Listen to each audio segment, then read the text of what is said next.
ہر قسم کے روحانی جسمانی مسائل اور وظائف کے لیے پیر اقبال قریشی چینل کو سبسکرائب کریں۔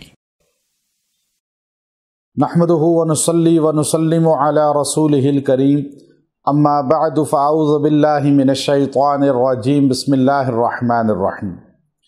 ذی الحجہ کی 3 تاریخ کا ایک ایسا خاص عمل آپ کو بتا رہا ہوں جو اعمال قرآنی میں سے ہے، اور جو لوگ حج پہ گئے اور جن کو اللہ نے سعادت دی کہ وہ حج کر رہے ہیں، ابھی وہ مینا میں بھی جائیں گے، پھر وہ مزدلفہ آئیں گے، عرفات جائیں گے، اور پھر شیطان کو کنکریاں ماریں گے، پھر طواف زیارت کریں گے، حج کی تکمیل کریں گے۔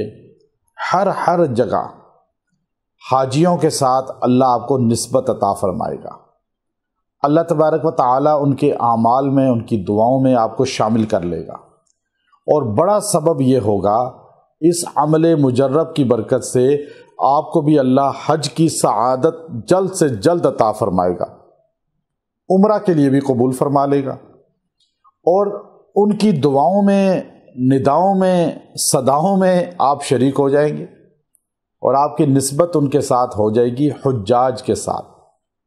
یاد رکھیں، حج کرنے والا بعض اوقات وہاں اس کو اگر عاجزی، انکساری، رغبت نہ ہو تو وہ فیض سے محروم ہو جاتا ہے، اور بعض اوقات بستر پہ بیٹھ کر، گھر میں بیٹھ کر، اپنے شہر میں بیٹھ کر لجاجت، انکساری سے اللہ کے حضور حج کے لیے دعا کرنے والا وہ حج کا ثواب پا لیتا ہے۔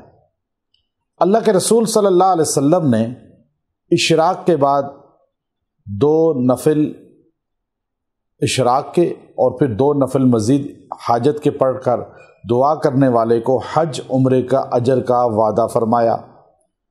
ماں یا باپ کے چہرے کو اگر انسان پیار سے دیکھ لے، حج کا ثواب مل جاتا ہے۔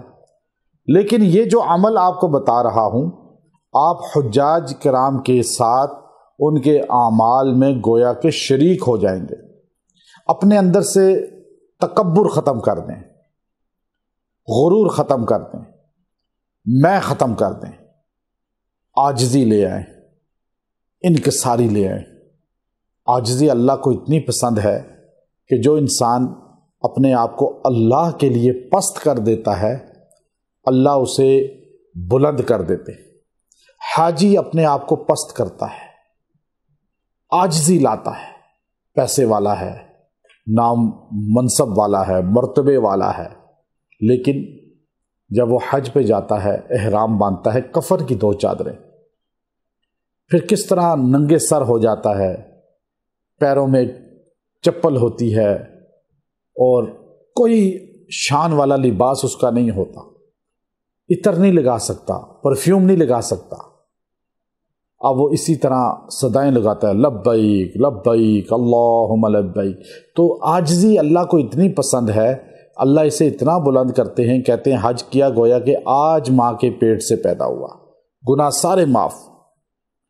یہ جو چھوٹا سا عمل دے رہا ہوں، آپ نے 3 ذی الحجہ کو حاجیوں کے ساتھ اپنی نسبت رکھ کر پڑھنا ہے، دن یا رات میں پڑھیں، اور ہمارے اعمال، وظائف پھر بتا رہا ہوں، آپ بعد میں بھی پڑھ سکتے ہیں، اگر آپ کو لیٹ ہو جائیں، نظر نہ آئیں، آپ کو اجازت پھر بھی حاصل ہے، اور صرف قرآنی اعمال ہیں۔ پورا شان نزول ترجمہ سامنے رکھیں۔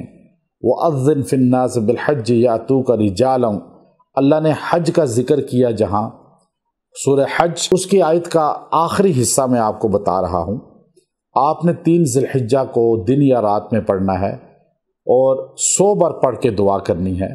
فَإِلَٰهُكُمْ إِلَٰهٌ وَاحِدٌ فَلَهُ أَسْلِمُوا وَبَشِّرِ الْمُخْبِتِينَ۔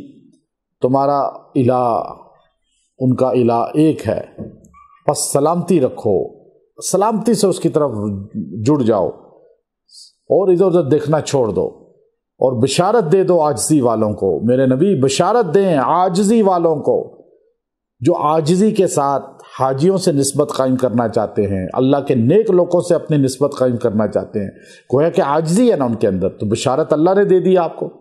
آپ یہ 100 بار پڑھ کے دعا کریں۔ فَإِلَٰهُكُمْ إِلَٰهٌ وَاحِدٌ فَلَهُ أَسْلِمُوا وَبَشِّرِ الْمُخْبِتِينَ۔ آپ یہ 100 بار پڑھ کے دعا کریں گے، اللہ آپ کی نسبت ان لوگوں سے قائم کر دے گا، آپ کو تکبر سے بچائے گا، غرور سے بچائے گا، عاجزی کا محور بنا دے گا۔ وآخر دعوانا ان الحمد للہ رب العالمین۔